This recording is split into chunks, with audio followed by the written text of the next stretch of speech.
Welcome to Lynn Cullen Live at pghcitypaper.com. Email your questions and comments to Lynn at pghcitypaper.com. Hello there and welcome. My heavens, it's April 16th. We're on the rear end of the month of April. And I have to give you a heads up here. There's been some difficulty with the AC in our building, and it is easily 85 degrees in the studio. Easily. In fact, I can barely breathe. And we'll try to keep on keeping on here, but seriously, it is brutal. I understand that Christian Bale is in town working on another movie. This one, I think the working title is Out of This Furnace, or Out of the Furnace, set in Braddock. And I'm relating to that title right now. I want to get out of this furnace as fast as I can, but I am contracted, as it were, to stay for the next 58 minutes, and I'm watching the clock, as you can tell. So, we'll try to make it. I don't know. We had our door open to get, they've got big fans going in the hallways, but of course in a studio you've got to have the door closed because there's noise out there. And so we tried to get a little air in here and just close the door, and it's it's unbelievable. We'll do our best.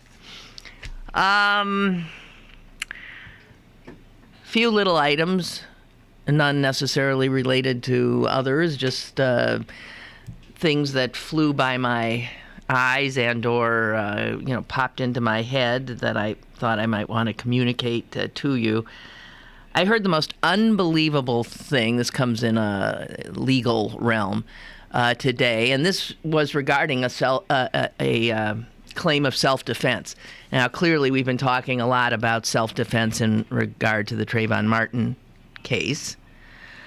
But this, I just had a thought. Remind me of where I was going, although you don't know. I saw again an effort to suggest that Trayvon Martin was potentially going to be as big a case in which media is interested and the whole nation turns to it because, frankly, they won't be able to get away from it, that it will be as big as the O.J. Case. But what just occurred to me when I said we've been talking a lot about self-defense because of the Trayvon Martin case, that we never referred to the O.J. Simpson case as the Nicole Simpson case, right? So I just had this thought, like, all of a sudden, well, wait a minute, how come in this case I'm suggesting that Trayvon Martin is the major player and he's the victim, and whereas the other big case, we didn't refer to it by the victims, we referred to it by the alleged perp. And I'm wondering if because we're hung up on race, I don't know. I don't know what that meant. If anybody has a thought about what that meant, feel free. I don't care about George Zimmerman, I guess. I'm not wasting a lot of my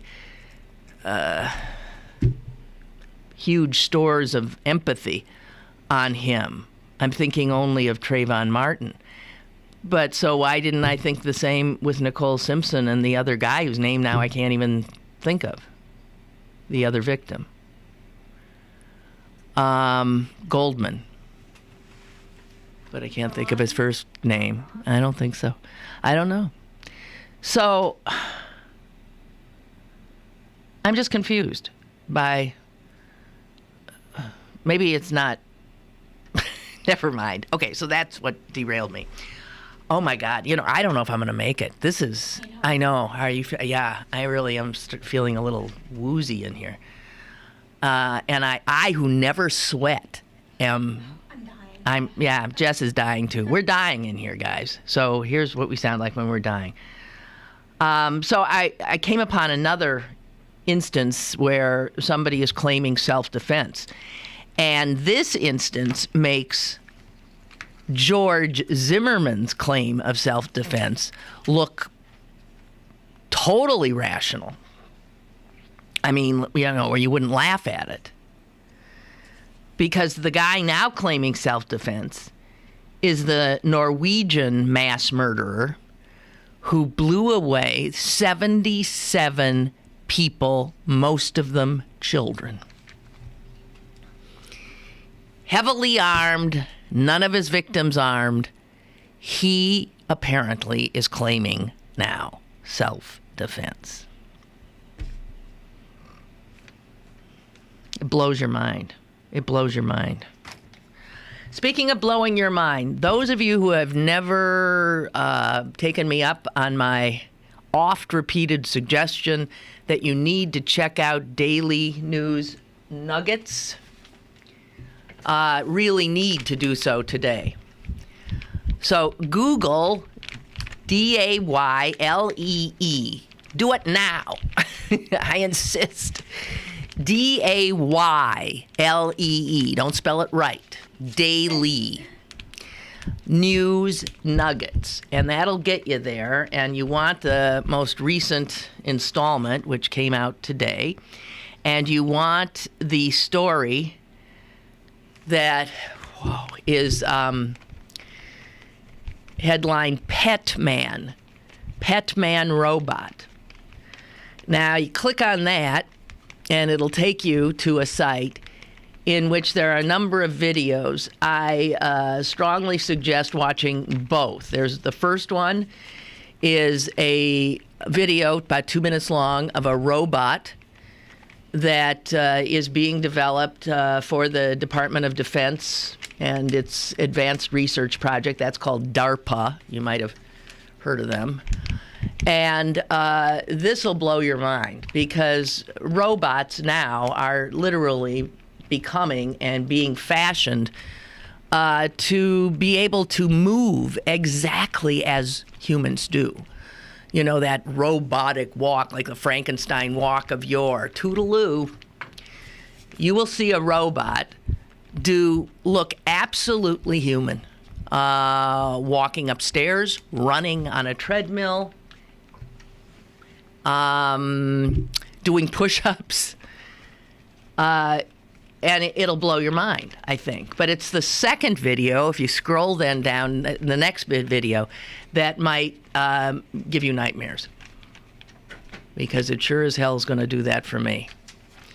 The second video is a video of a robot capable of emoting, capable of mirroring human emotion. And the scary thing about this robot is that it moves like a human being, although it does, in the most minute manner, because it has a face that looks human. If I were to show you that robot's face, you would not, I suspect, if you hadn't been tipped to the fact that that was a robot, know that it was a robot. You would recognize it initially as a fellow human. And one of the reasons is its face seems malleable, and so it has expression. It has a slight smile. Its cheekbones go up. Its eyes. Actually, you know, they say that the eyes are the windows to the soul. Its eyes look like windows to its soul, but it's a robot. A baby, a real live human baby, is put in front of it. The robot responds to the baby, and the baby totally responds to the robot every bit as much as it would to a human being. It tries to stick its finger in the robot's mouth. It touches the robot's face. It does not recoil. It recognizes that robot as a human. Now, any of you who've listened to my program for any length of time know that I am unsettled by what awaits us in the future. And I've been warning darkly that my son had it right when he was about 5. And he told me, "Mom, you're lucky. You're never going to have to live under robot overlords." I don't even know if the kid was kidding. But I do think that he was on to something. And technology is just, I'm thinking of that robot running up the stairs. Technology is running away with us. And even though we do our dangdest to keep up, and we buy into all of the latest gizmos that maybe make us capable of what would have been humanly impossible before, I have little doubt that the future belongs to not humans, but robots. And that there will be a time when, much like this robot that you can see in the Daily News Nuggets article today, which, by the way, is from the Huffington Post. So I guess you could get it through Huffington, too. I put it on your Facebook. You did? And Jess is putting it on my Facebook page. It's mind-blowing. I have such conflict, cognitive conflict about where we're going as a race. And by race, I mean human race. I ain't talking the silly little black, white, yellow, red that we get into. I just can't imagine. I can't imagine. A little too smart for... You know what I'm fanning myself here with? Says here, it's an envelope. I'm going to mail it later. Pennsylvania Department of Revenue, payment enclosed.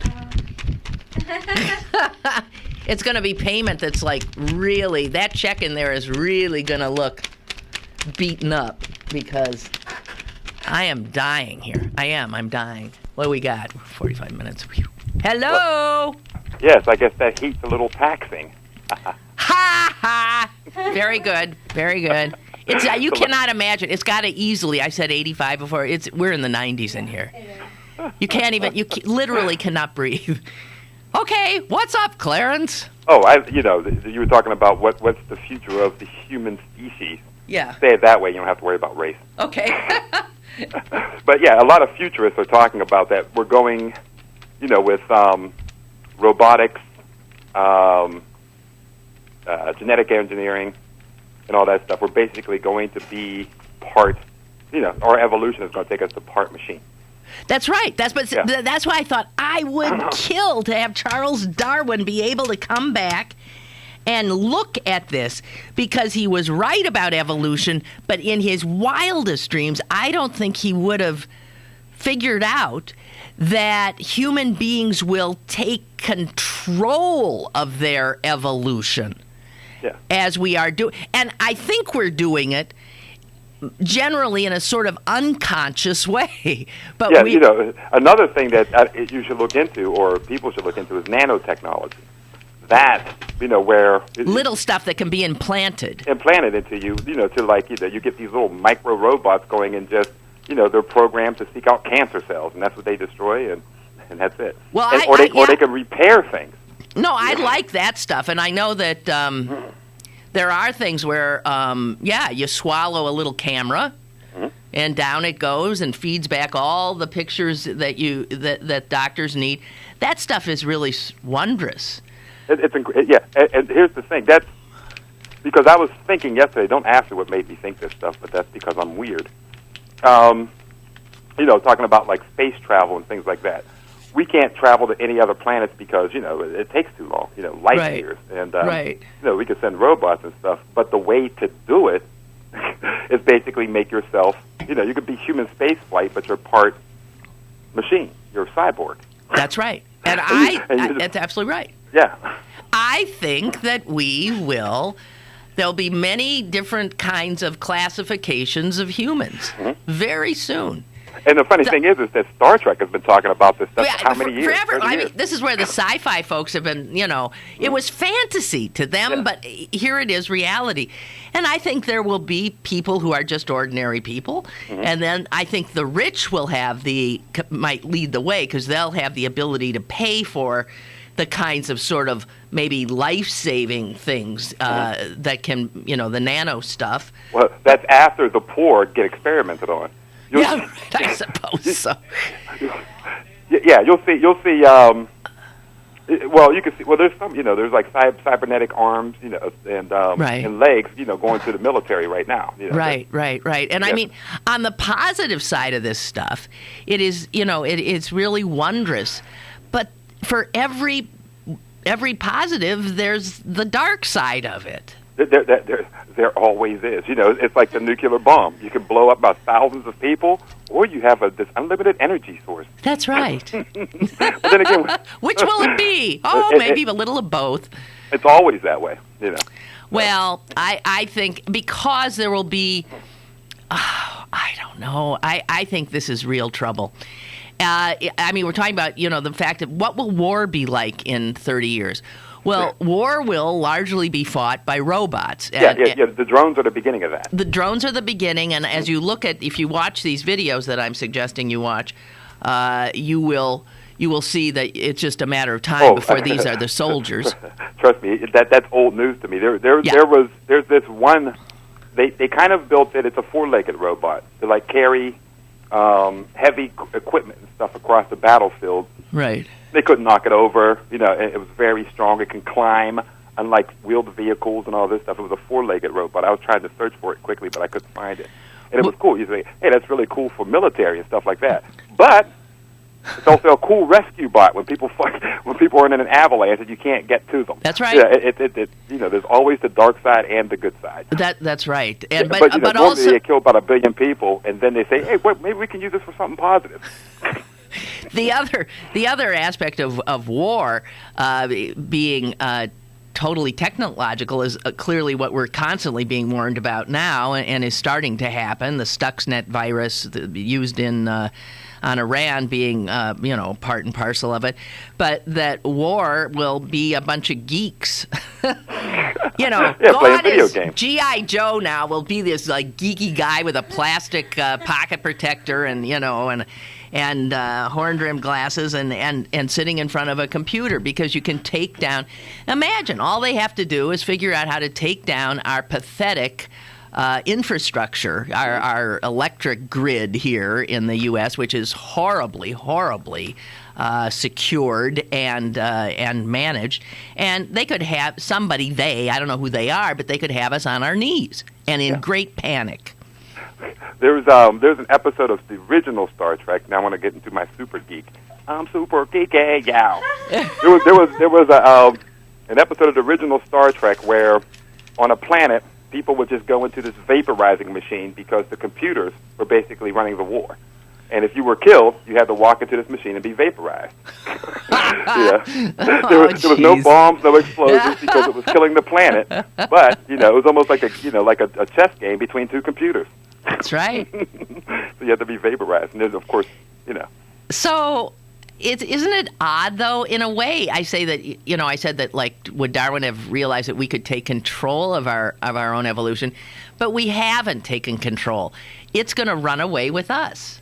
Yeah, that's there's all those movies like The Matrix and things like that where you live in and all that kind of good stuff. But there's our brain.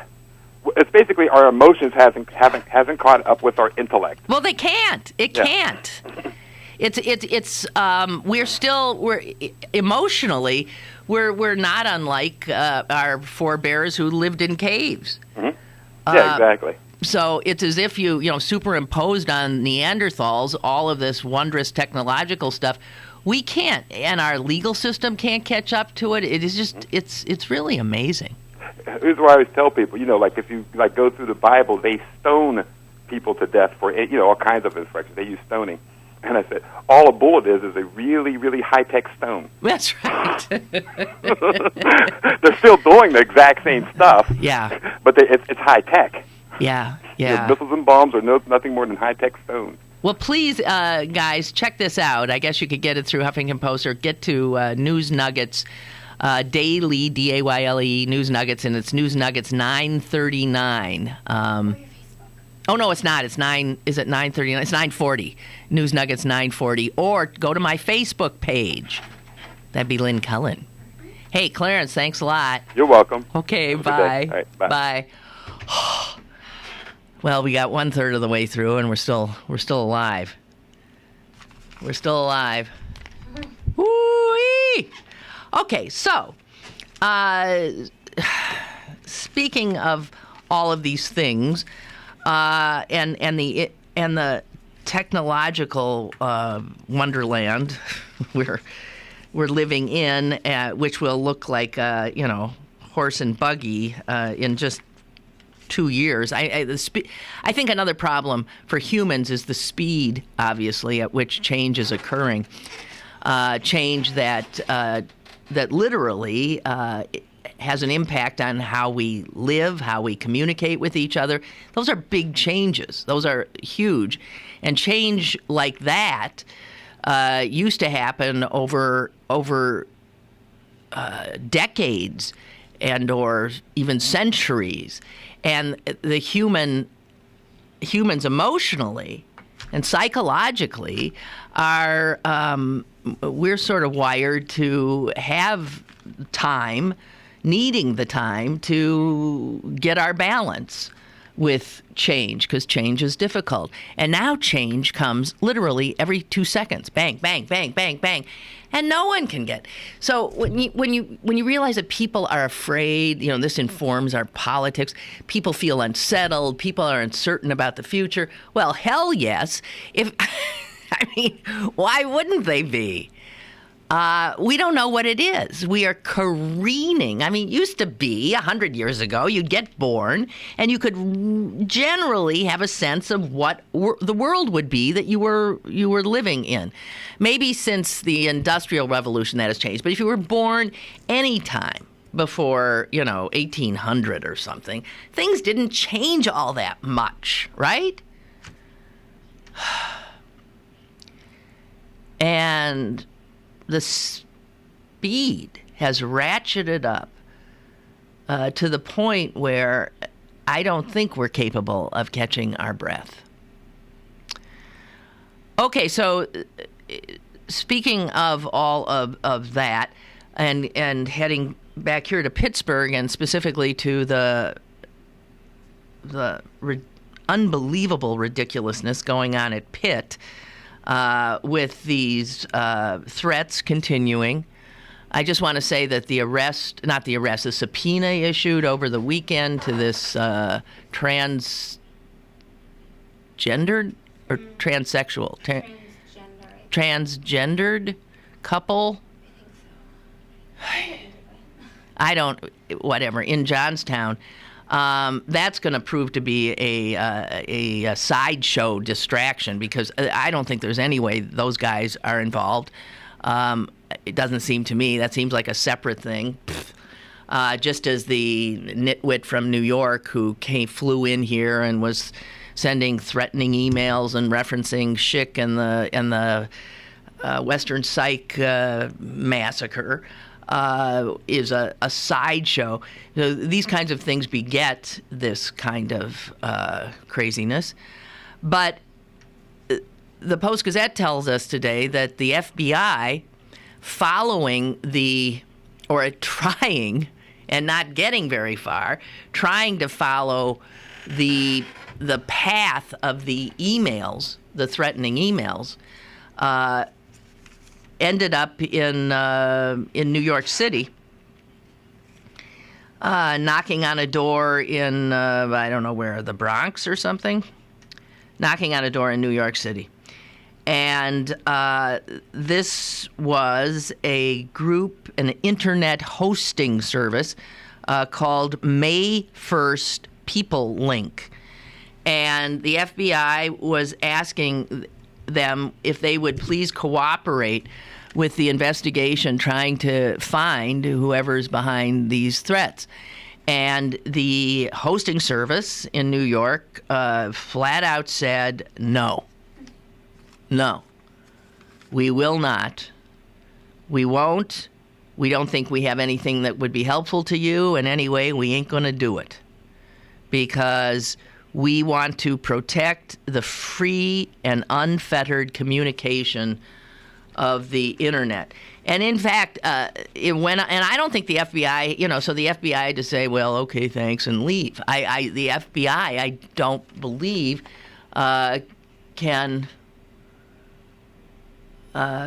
get any further then. Also, little footnotes about this link, May 1st, People Link. It says here in a story in the PG by John Schmitz that it caters to progressive organizations.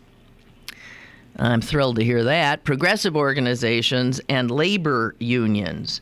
Hence, I suppose, the May 1st, which was, I guess, the original Labor Day.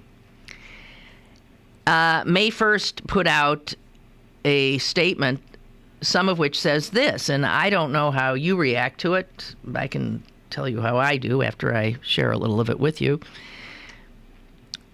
May 1st continues the use of our internet resources to make violent threats or carry on campaigns that threaten or facilitate violence to be unacceptable and unworthy of support. Not only does most of our membership oppose that type of activity, but its propagation over our servers puts our organization and each of its members in severe jeopardy. This is not the purpose of the internet. At the same time, we believe that the future of the world and the survival of the human race depend on the open, uninterrupted, and unfettered communication among the peoples of the world. We will strongly resist any attempt by anyone, including government, to mitigate that kind of communication or to use the systems of communication as an investigative or repressive tool. Whoa. Okay, so we got privacy rights rearing their heads. We have First Amendment rights rearing their head. We have Big Brother government standing in the shadows. I have to tell you, though, and here again, we have the yin and the yang, the positive and the negative of the internet.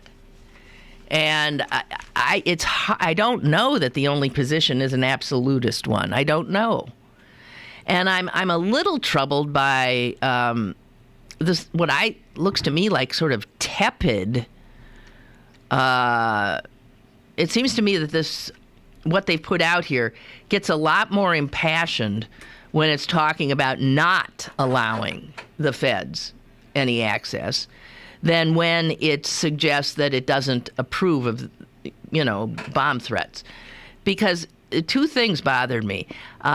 It says here that this server considers the use of our resources to make violent threats or facilitate violence to be unacceptable and unworthy of support.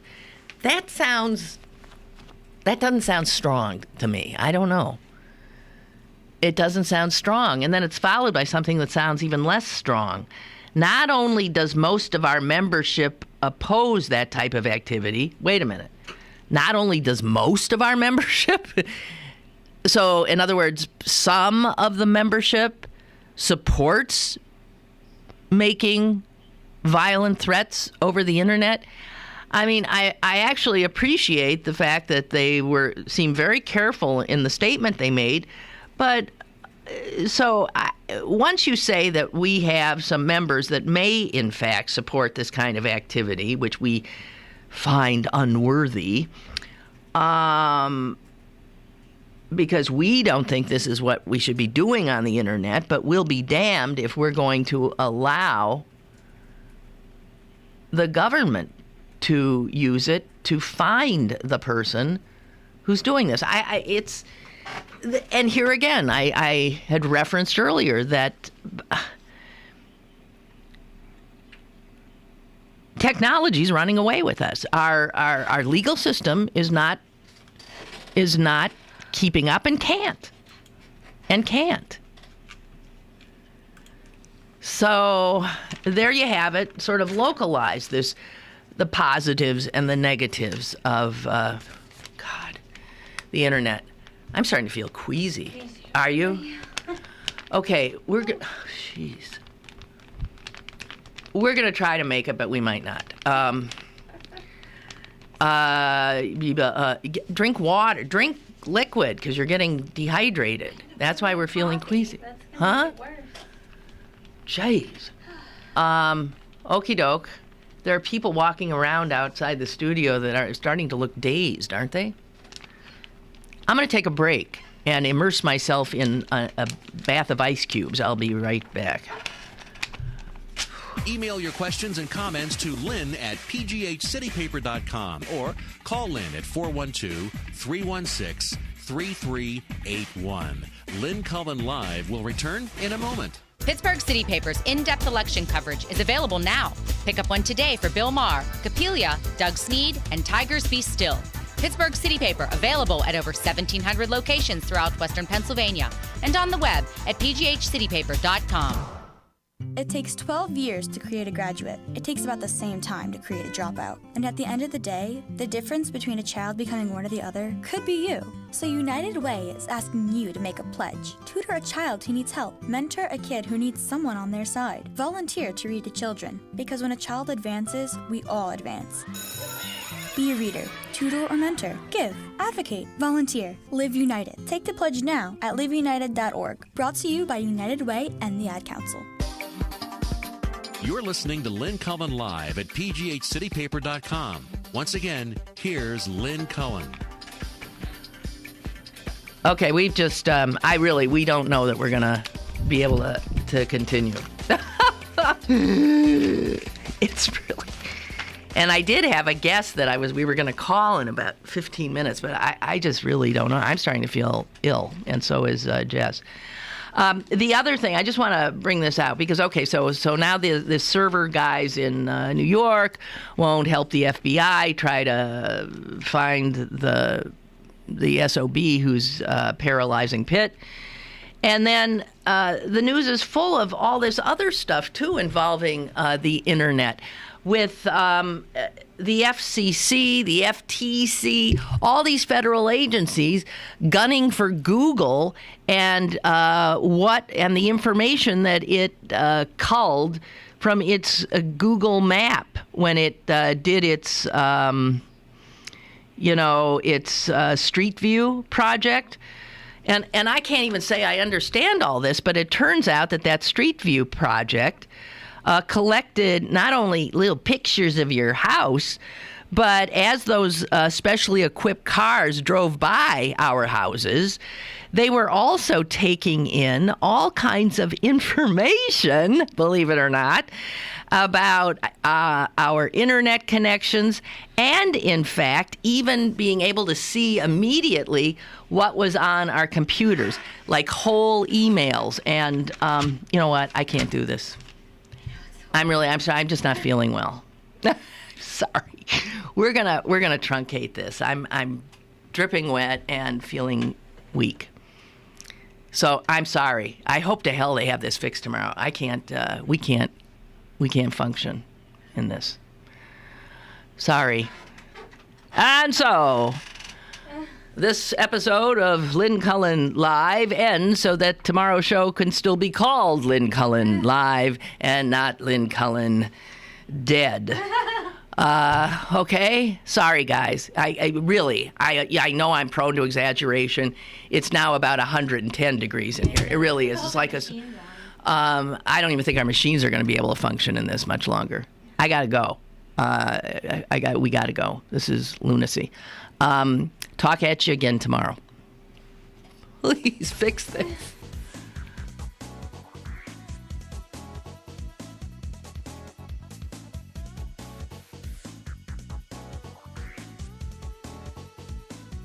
Lynn Cullen Live, Monday through Friday from 10 a.m. to 11 a.m. and archived at pghcitypaper.com. The opinions expressed on Lynn Cullen Live are those of the host and do not necessarily reflect the viewpoints of Pittsburgh City Paper, Steel City Media, and its advertisers.